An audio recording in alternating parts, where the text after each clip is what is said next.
Vamos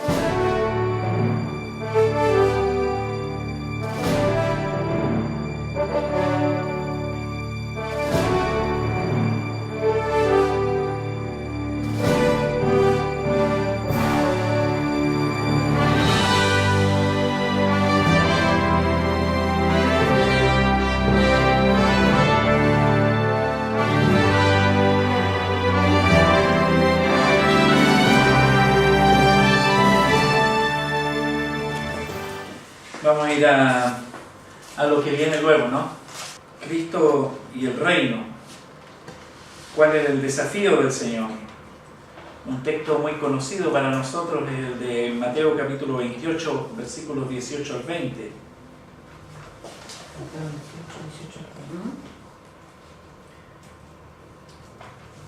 El ministerio de Jesucristo estaba relacionado con el hombre.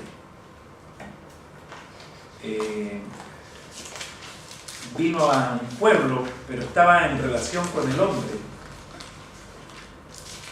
El título Hijo del Hombre, Jesús lo usa más de 40 veces, Jesús, respecto de él, el Hijo del Hombre. ¿Ya?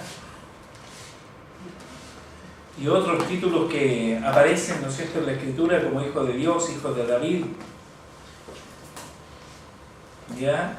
Desde el antiguo pacto, desde el Antiguo Testamento, que se viene mencionando la venida del Hijo, el Hijo de David. David tampoco tuvo una dimensión muy completa, porque él pensó que ese hijo era Salomón. Y por eso le dio la orden a Salomón, le dejó la herencia de construir el templo. Sin embargo, era otro hijo de David, el que construiría el verdadero templo. Hubo un adelantarse en la historia de parte de David, pensando de que Salomón, pero también eso fue una figura del verdadero hijo que vendría. Amén. Así que aparece en el Antiguo Testamento identificado, ¿no es cierto?, en este papel, en el libro de Ezequiel, en el libro de Daniel,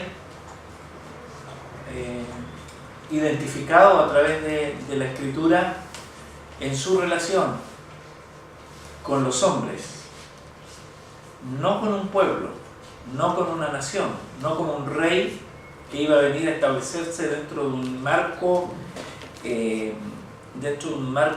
estadístico o estadista de un pueblo determinado. ¿Ya? Entonces Jesús tuvo una relación. Cuando Jesús usa el título Hijo del Hombre, está en una relación con el hombre en términos genéricos, históricos y además general. Y un nombre, ¿cierto?, que se identifica para todas las naciones. El Hijo del Hombre. Con esto el Señor rompe el muro del prejuicio. El Señor usó algunos elementos para enseñar a sus discípulos que había una misión transcultural en Cristo, no una misión local. Y para eso el Señor tiene algunos encuentros allí. Y vamos a tener una pequeña actividad, esta la vamos a tratar de hacer bien cortita. Lo mismo, 1, 2 y 3, porque no vamos a poder ver el 4. Analicen ese texto, ¿ya? Esto no hay que actuarlo, ya, sino que compartan cómo fue la relación de Jesucristo con el centurión romano y con la mujer cananita o cananea, ¿cierto? Y con una aldea samaritana en Juan capítulo 4. Y vamos a ver cuál fue la relación de Jesucristo con respecto a los no judíos. ¿Cómo es que Jesucristo ahí enfatiza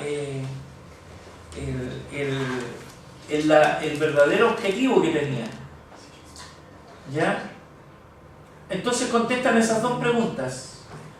¿Cómo usó Jesús esta situación como una oportunidad para reformar la actitud de los discípulos hacia los no judíos? Era todo un tema ese para ellos. ¿Cuál era específicamente su actitud?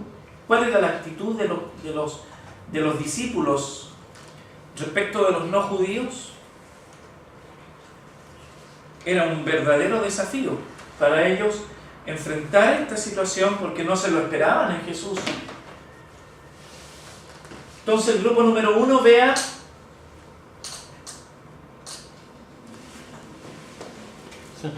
ahí están los textos, ¿ya? Vean la escritura, leen el versículo y hacen un pequeño análisis contestando esas dos preguntas como foco central, nada más, ¿ya? Así que tienen minutos nada más. ¿Ya terminaron? No. Bueno, lo que usó Jesús fue, le mostró la fe que tenía el centurión, ¿ya? Hacia los israelitas, porque les rescata, dice que nunca había visto tanta fe en Israel como la reflejada por el centurión. Y lo otro que se mostró también ahí es que el centurión creía en la autoridad de Cristo. Por lo tanto, la actitud específicamente la actitud que pregunta la número 2 era la incredulidad de los judíos hacia Jesús y toda su obra. Muy bien, ahí el punto central es el tema de la autoridad. Sí. Porque el hombre estamos hablando de un centurión, un hombre que gobernaba sobre 100 hombres. Sí. Sin embargo, cuando él se enfrenta con Jesús, le dice: no es necesario que vayas. Sí, en el versículo 9 está la clave, porque dice: porque también yo soy hombre bajo autoridad. Claro.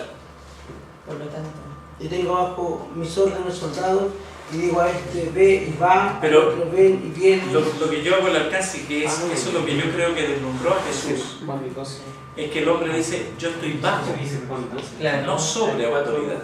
Claro. Y él usa la palabra también, yo también, dando a entender, yo también, igual que tú, Jesús, soy hombre bajo autoridad. Por eso cuando yo doy una orden, esa se cumple. Entonces aquí vemos un principio de la autoridad tremendo. Y lo que Jesús ve en realidad es que este hombre había descubierto el principio que movía los milagros de Jesús. Por eso la fe de este hombre no estaba fundamentada en un hecho que la abuelita de mi amigo fue sanada y por eso yo tengo la fe que... No, sino que la fe de este hombre estaba fundamentada en el principio de la autoridad de Cristo. ¡Qué tremendo! Yo también, igual que tú, Jesús, soy hombre bajo autoridad. Por eso cuando le digo a este que haga algo, yo sé que lo hace, porque él sabe que yo también estoy bajo. Fíjate que uno de los graves problemas de la sociedad de hoy es el autoritarismo. Es cuando el papá de la casa los manda a todos y a él no lo manda a nadie. Eso es autoritarismo. Cuando el pastor en la iglesia los manda a todos y a él no lo manda a nadie. Eso es autoritarismo. Hay que tener mucho cuidado. Entonces, ¿qué es lo que pasa? Frente al autoritarismo siempre viene la rebelión. Hoy día tenemos una sociedad de jóvenes rebeldes. ¿Por qué? No es por culpa de ellos, no es porque ellos, sino que por causa de que los papás no han entendido la verdadera autoridad. ¿Qué ejercen en la casa? Autoritarismo. Ellos los mandan a todos, pero a ellos no los manda nadie. Eso es autoritarismo. Fíjate lo que dice el centurión: yo también soy hombre bajo autoridad. Por eso sé que mis órdenes se cumplen. Interesante, ¿eh? Es para estudiarlo más a fondo eso. Y no solo dice yo también, o sea, él le dice yo también, dándole a entender, igual que tú, Jesús, tú no harías lo que haces si no estuvieras bajo una autoridad superior. De otra forma no podrías. Y el tipo los deja todo. En realidad ese es el principio que opera en este hombre. Interesante, muy bueno, muy bueno. La mujer cananita. la mujer cananita, Jesús usó esa situación. A mí me sorprende un poquito porque los discípulos que iban con él le piden que salve y que sane a esa mujer que le estaba rogando sanidad, ¿cierto? Y él se niega. Entonces, ¿cómo usó Jesús esta situación como una oportunidad para reformar? Porque yo los veo a los discípulos, bueno, pues buena gente con esta mujer. Entonces, no lo tengo bien claro cómo usó ¿me entiendes? Porque ellos estaban actuando bien y Jesús se negó y le dijo, no, yo vengo a salvar a los israelitas.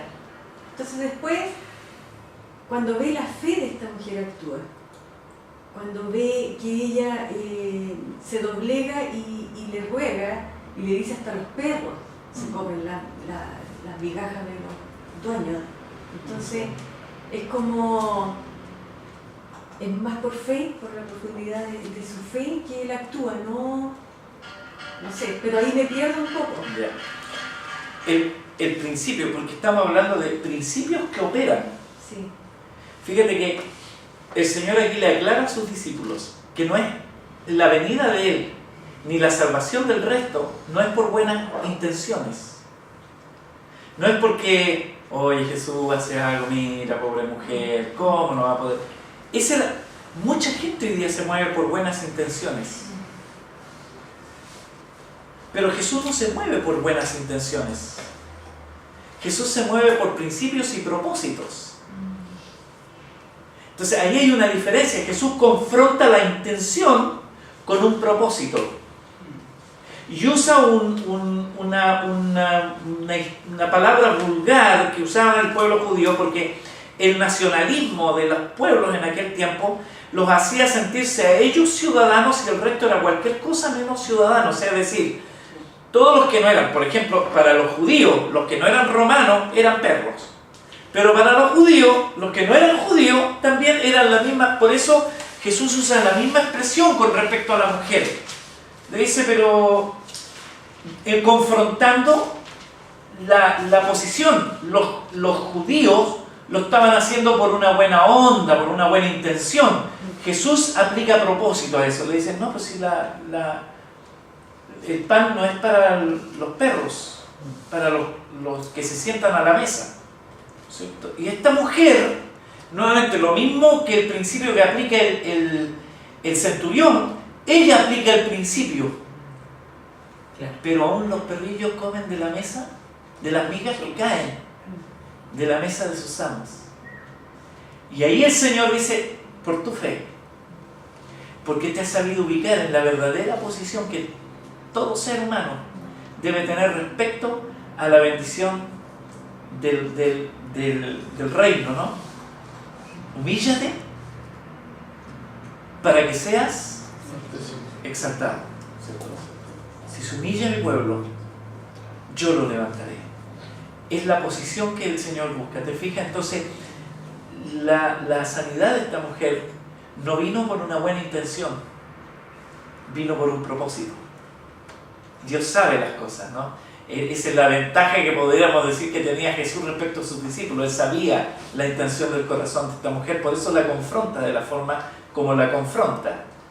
Pero sin embargo dice, mira, esta mujer está mejor ubicada y entiende el propósito de la palabra por sobre la buena intención que ustedes quisieron aplicar sobre esta mujer.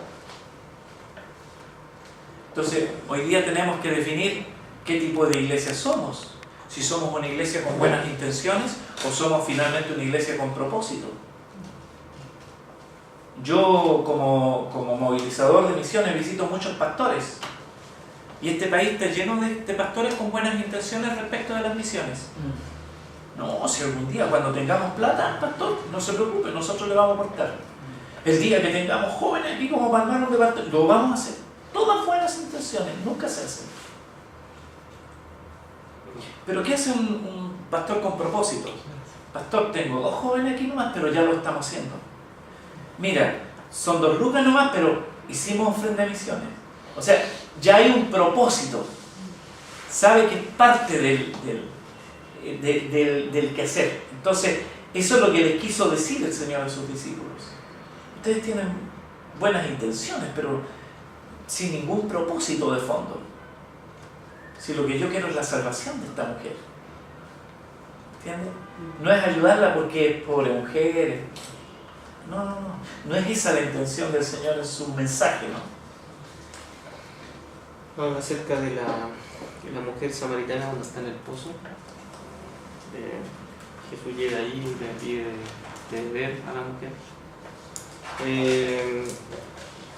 Que es la primera parte, que es como Jesús usa esta situación de reforma como un acto de, yo creo que, no sé, misericordia puede ser, mostrándole que el agua de vida eterna es para otros pueblos, o sea, para los samaritanos también, que aunque tenían rivalidad, igual el Señor se presentó ahí, que era como, era no bien visto y era como contradictorio toda esa situación, como errónea, podría decir. Y esa era la actitud del Señor hacia la mujer. También la actitud que tuvo como de autoridad, porque le dijo, si conocieras quién te pide esto, tú pedirías y le daría agua, y él te daría agua vida. Aquí también se discute el principio de la adoración en ese. Porque la mujer le plantea a Jesús un dilema. ¿Dónde adoras tú? ¿Dónde adoras? Pues nosotros adoramos, tenemos un lugar de adoración y ustedes tienen otro lugar. Y Jesús le dice, Dios busca otro tipo de adoradores. Ni los unos, ni los otros. Dios busca los adoradores en espíritu. Y en verdad Dios anda buscando eso. Fíjate el impacto que logra en esta mujer, porque aquí Jesús le revela varias cosas. El tema del matrimonio, ¿cierto? Era una mujer con alta historia. Y sin embargo Jesús aplica nuevamente un principio, ¿te fijas? Llámame a tu marido. Es que sí, tienes razón, porque 5 maridos has tenido y el que ahora tienes no es tu marido. Y luego la mujer va y cuenta en el pueblo, pero fíjate la diferencia de cuando alguien ha tenido una revelación del Cristo respecto de cuando alguien se ha ilusionado por un hombre. Porque ¿cómo el pueblo le pudo creer a esta mujer?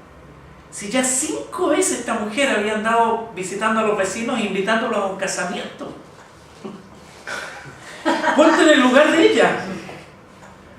La primera vez encontré al Lucho. Uy, es lindo el Lucho. Me voy a casar con el Lucho. Ok, bien bonito. Se casó con el Lucho y al tiempo después se divorcia del Lucho porque no, que este es un hombre aquí, que allá.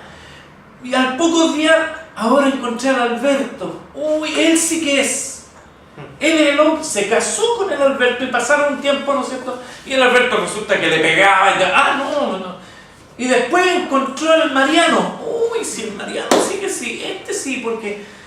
Y ya el pueblo, o sea, perdónenme, pero si yo tengo una vecina que todos los años viene con el mismo cuento, y de repente entra de afuera de la ciudad y viene, encontré al hombre de mi vida. Era como para que le hubieran dicho un buen chileno, ¿a dónde el hombre? Sin embargo, dice que fue tan radical la posición de esta mujer, porque ella ya no había tenido un gusto por un hombre, sino que había tenido la revelación de uno, de quién era el verdadero Cristo que estaba conversando con ella.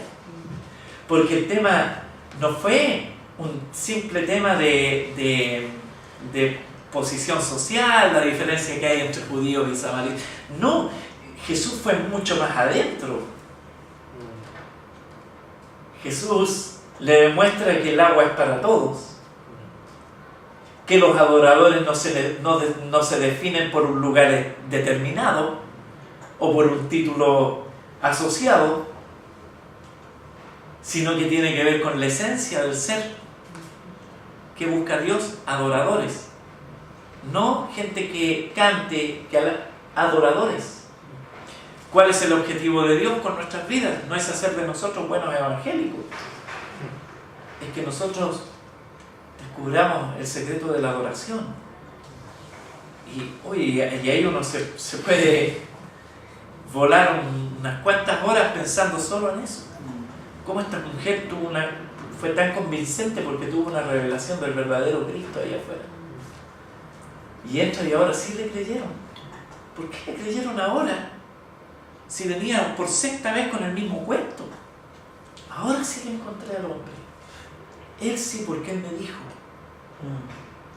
¿No será este el Mesías? O sea, llega mucho más allá, ¿te fijas? Porque todo el pueblo podría haberle apuntado, pero venís con otro de nuevo. No, Juanita, ya cálmate, sí. Y no, pues al final, ¿no es cierto? Ella logró, porque cuando uno tiene una revelación del Cristo verdadero, es impactado de tal forma que se vuelve convincente, no sé cómo, porque el pecado que nosotros acarreábamos, de alguna manera es borrado y somos hechas nuevas criaturas, y esto se nota cuando la revelación lo hace posible hacia afuera. Esto no es algo nuestro, no es convencimiento, es convicción, es distinto. ¿Amén? Bendito sea el Señor. Gracias, hermanos, por las colaboraciones suyas en estos trabajos. Vamos a ver un poquito los todos de la gran comisión. 4 veces aparece la palabra todos. Toda autoridad. ¿Cierto? Toda potestad, toda autoridad me es dada.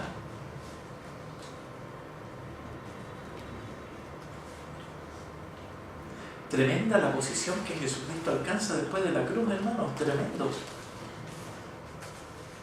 Dios toma a su Hijo y lo pone aún sobre Él, sobre toda autoridad. Toda autoridad me ha sido dada. Bendito sea el Señor.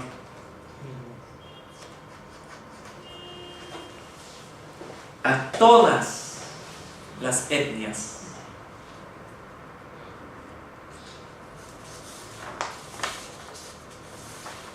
Como dijo mi hermano una vez en una charla de misiones, basado en esto, ustedes saben aquí lo que significa literalmente del griego la palabra todo. Todo.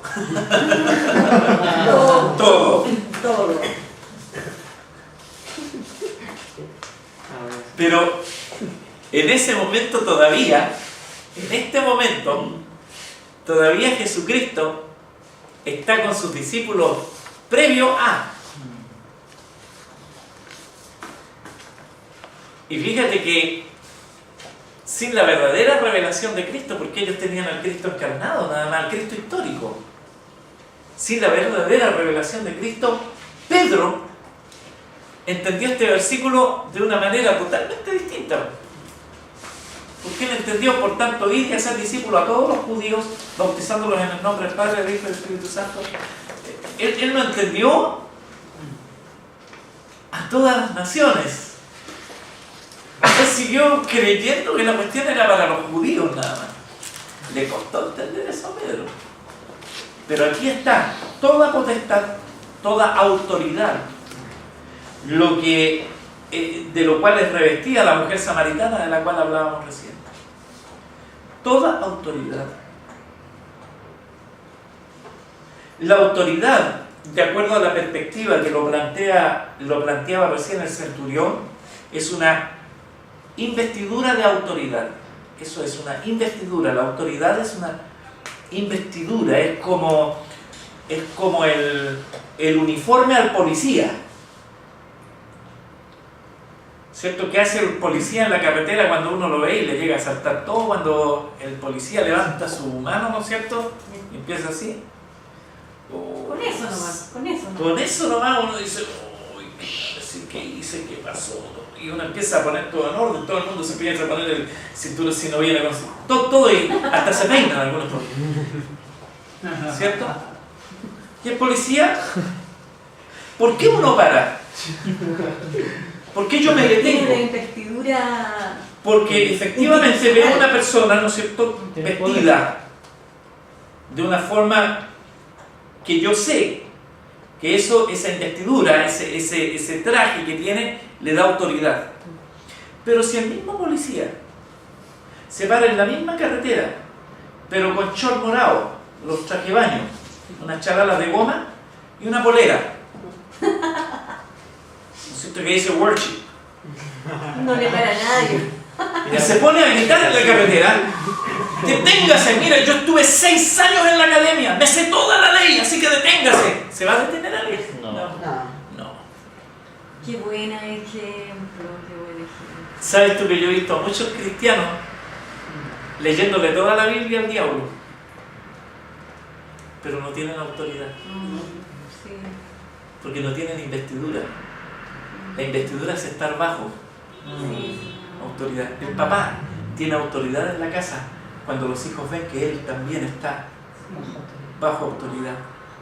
El pastor tiene autoridad en su iglesia cuando los miembros ven que él está bajo autoridad, que él también tiene que recibir órdenes, estar bajo autoridad. Es increíble eso. ¿Puedo decir algo? Sí. Está bien saber que estamos bajo autoridad, pero otra cosa es obedecer a la autoridad para ser nosotros autoridad. Claro, pero es que por eso lo que yo decía, Es una cuando la autoridad no es tal y es autoritarismo, la respuesta a eso es la rebeldía o la obediencia sin sujeción. O sea, lo voy a hacer porque me mandaste nomás, pero no lo voy a hacer porque en realidad yo quiero hacerlo. No hay no se asume la. No, pero cuando yo veo que la persona que me está diciendo tiene la investidura, es decir, la autoridad delegada de alguien, yo digo, no, esta persona está bajo autoridad. Inconscientemente el hombre reacciona frente a eso. Sí. Y uno dice, yo obedezco y ya no obedezco porque me dio la orden. ¿Sabes que a mí me pasó algo tan especial? El pastor que tenemos nosotros, que fue ayer, él es muy gana a conversar con todo el mundo. Cuando yo llegué, yo conversaba y yo, hola, Roger, qué sé yo, igual que con cualquiera. Y con el tiempo empecé a entender su autoridad. Y es impresionante como él es especial y no... Porque hay eso. Porque lo entendí que él tenía, que estaba bajo la cobertura que realmente está. Entonces, eso tú lo respetas mucho. Es impresionante. Claro. Y no es con autoritarismo. Claro. Porque tú ves la presencia. Nada más. Claro, como yo les decía recién, es el mayor problema de la sociedad hoy día. ¿Por qué la juventud rebelde? Porque ellos, los papás de esa juventud, pretenden mandarlos a ellos, pero a ellos no los manda nadie. Y ese es un serio problema. Yo lo traté en una charla que di en un colegio no cristiano, yo hablé de esto y me basé en ese mismo texto. Diciéndole, papás, en la mesa, ¿qué opinión ustedes dan a sus hijos de su jefe? Yo les voy a decir la opinión que normalmente le dan. Este es un negrero, el desgraciado, este gallo porquería que se ha creído. Esa es la opinión que ustedes tienen de su jefe.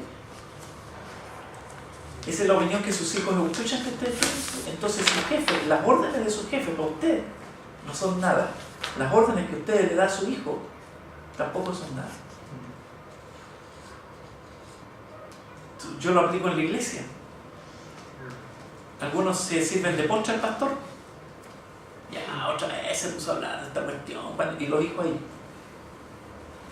O yo le decía la otra vez a los hermanos, como papá, en una reunión de matrimonio, yo les dije, hermanos, ¿cuántos de ustedes le han dicho al hijo? Hay muchos papás hoy día que le dicen a los hijos, no, hay que depender del Señor, y no diezman.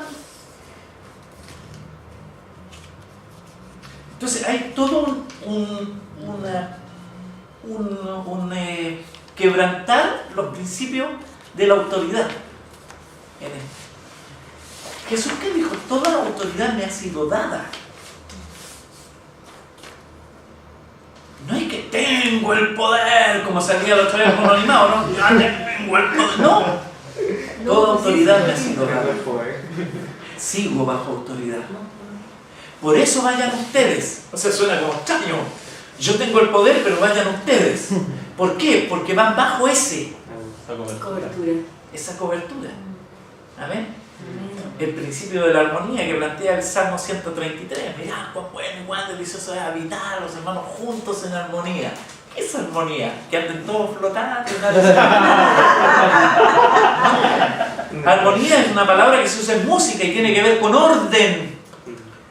¿Cuándo se rompe la armonía? Cuando una nota de la escala se sale de su lugar, se trastoca y ahí se echa a perder toda la obra musical porque una nota está en un lugar que no le corresponde. Eso es armonía. Por eso luego el salmista dice, ¿cómo explico esta palabra? Porque es complicada. Y los otros 2 versículos del Salmo 133 están solamente para explicar, yo creo, la última palabra, armonía. Es como el buen óleo que desciende sobre la cabeza, que es Cristo. Baja por la barba, que son los ministerios, el orden de autoridad, te fijas, y de ahí hasta lo último. Es como, para que lo entiendan mejor, dice el salmista, porque esta palabra armonía suena como muy así, como que todos nadie se hace nada, ¿no? A ver, tiene que ver con orden. Es como el rocío de Hermón, monte de Dios, que baja sobre los montes de Sión, la iglesia. Y porque allí envía. Cuando hay armonía, cuando hay orden en la iglesia, cuando se entiende la autoridad, ahí envía Jehová bendición y vida eterna. Tremendo, decía Señor. Qué profundo eres, Señor. Toda autoridad me ha sido dada. Por eso ustedes pueden ir. Ustedes pueden moverse mientras estén bajo. El día que ustedes se ponen arriba, sonaron. Cooperaron. No alcanzamos ni a ponernos arriba. Siempre abajo. ¿Y cómo lo vamos a hacer? Vamos a preguntar primero. ¿A qué? ¿Al pastor? ¿Y por qué? ¿Qué tiene? No, si es que él está en autoridad sobre mí. ¿A dónde? ¿Cuándo? A partir de ahora, porque entiendo la autoridad. Es que yo no me mando solo, hijo. A mí hay gente que me manda y yo obedezco. Es distinto, ¿no? Qué lindo eso, ¿eh? Es diferente. No es lo mismo. Hay gente que se manda sola. Pobre hermanos. A todas las naciones. ¿Puso restricciones el Señor? No. Excepto a estos musulmanes mal hechos, ¿no? Ay, la cara que puso. No, ya está. Ya saca la letra. Ya está sacando la voz. Sí, está con capuz. Fíjate que hace un símil, ¿no? Toda autoridad para todas las naciones, siempre y cuando ustedes guarden todas las cosas que yo les he mandado. Y para eso yo estoy con vosotros todos los días. Siempre hay ese ir y venir del Señor en su retórica, ¿no? Hay toda potestad por sobre toda nación, siempre y cuando ustedes guarden todas las cosas que yo os he mandado, porque yo estoy supervisándoles, yo estoy con ustedes, yo estoy ahí sobre todos los días estoy, bendito el Señor. Gloria al Señor. Vamos a avanzar un poquito más. Entonces la gran comisión, lo que leíamos recién, la gran comisión, como dice por aquí, ¿a dónde fue que lo leí? La gran omisión, dicen algunos de la iglesia. La gran omisión de la iglesia, como dijo en ese, no sé si está usted en ese retiro misionero aquí, uno de los. El presidente Moguigán parece que dijo, los chilenos, ¿qué parte de aquí no han entendido? Porque parece que aquí la cosa está media desequilibrada. Prioridad 1. De acuerdo a esto. Todo es importante dentro de la iglesia. Pero hay cosas que son urgentes, dijo el Señor. Esto es urgente. Todo hay que hacerlo, pero lo urgente está primero. Porque han leído el libro Prioridad 1, ¿no? Hay cosas urgentes. Calzados los pies con el apresto.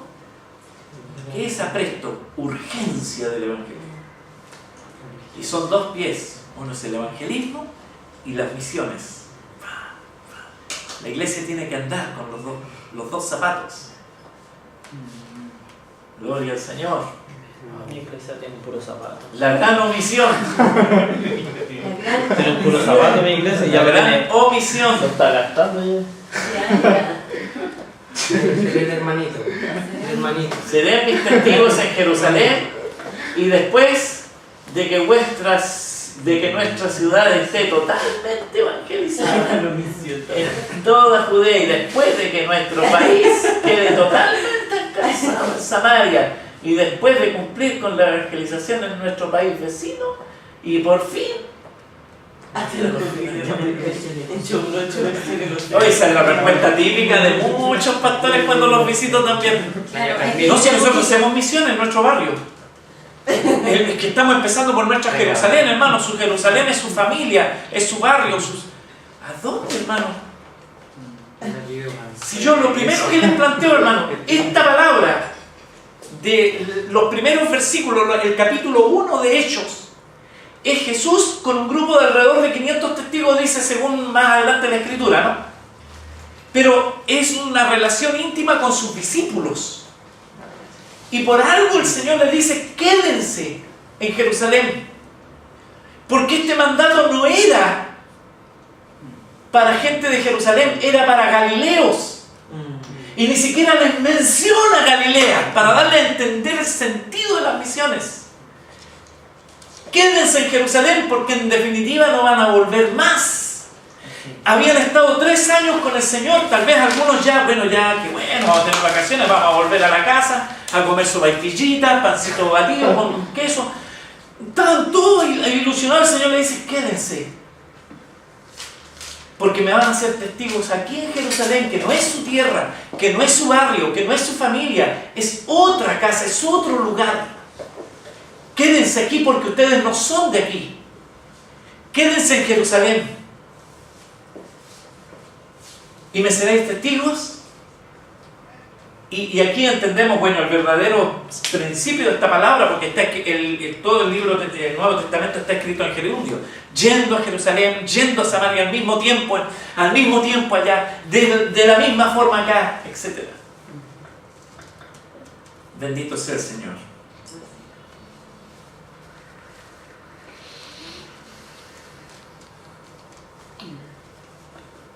Entonces muchos están esperando que se convierta la familia primero, y a muchos jóvenes que llegan con el tema de misiones del pastor, porque hermano, mire, un pastor se goza cuando llega un joven y le dice, pastor, quiero tocar en música, quiero servir al Señor tocando un instrumento. Pastor, oh, qué bueno. Y lo conecta al tiro con el ministerio de adoración y alabanza de la iglesia. Después llega otro joven y dice, pastor, a mí me gusta la enseñanza de niños. ¡Ah, espectacular! ¡Bendito del Señor! Y lo abrazan y le dicen, ándate al director de la escuela dominical y ahí vas a servir. Gloria a Dios, qué bueno, este muchacho sí que vale. Después llega otro joven y dice, pastor, tengo la intención de trabajar con los jóvenes del iglesia. ¡Qué bueno! Y lo abrazan aquí los jóvenes. Y después llega un joven y dice, pastor, tengo llamado a la India. ¿Qué le dice el pastor a ese joven? ¿Sabéis qué? ¿A cuánta gente hay ganado en el barrio? Predícale a la India en la esquina primero.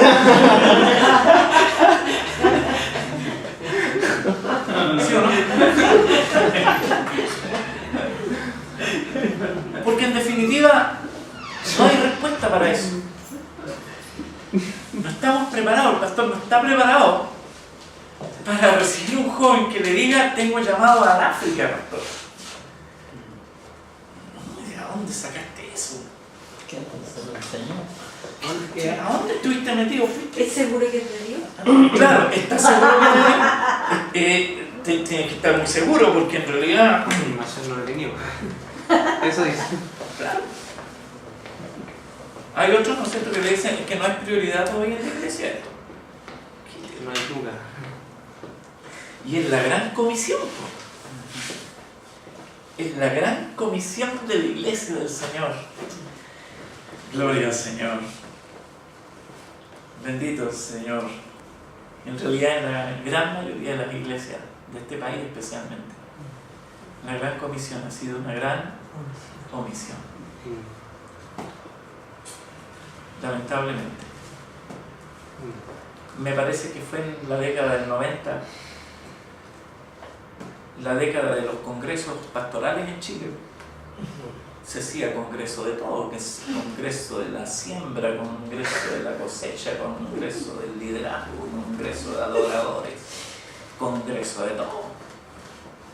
Y en uno de los congresos que se hizo, se entrevistaron a 100 pastores. Es un pequeño cálculo así nada más, un grupo de personas hizo. Y la pregunta fue, ¿cuál es su mayor sueño, pastor?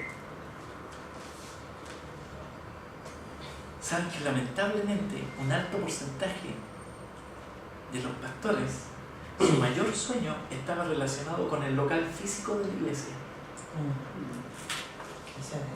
Construcción, no, remodelar, aquí y allá.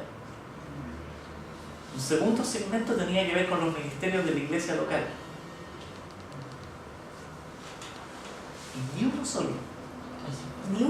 Ni uno solo tenía que ver con un llamado hacia otra cultura. Y esa estadística fue comparada con una que se hizo tiempo antes por un instituto de estadísticas en Chile. ¿Cuál era el sueño del chileno medio? La casa propia. Todo hacia adentro. No, la casita propia. Ese es el sueño del chileno. El sueño del chileno fue traspolado al sueño del pastor. La iglesita propia. Qué terrible, hermano. Pero hay una característica, no sé, este es un comentario, no me parece. Creo que después del terremoto y todo esto, los chilenos somos como somos vulnerables de alguna manera. El chileno se ha acostumbrado a perder cosas, ¿no? Sí. El tema de la casita propia. Sí. Tienen aquí la casita. Pero ya se me ha dado. Les falta esto. Les falta eso. Hablemos mejor porque se puso a grabar. Ya, corta. Ya. Sí. Al tiro se para, se lo quiere llegar al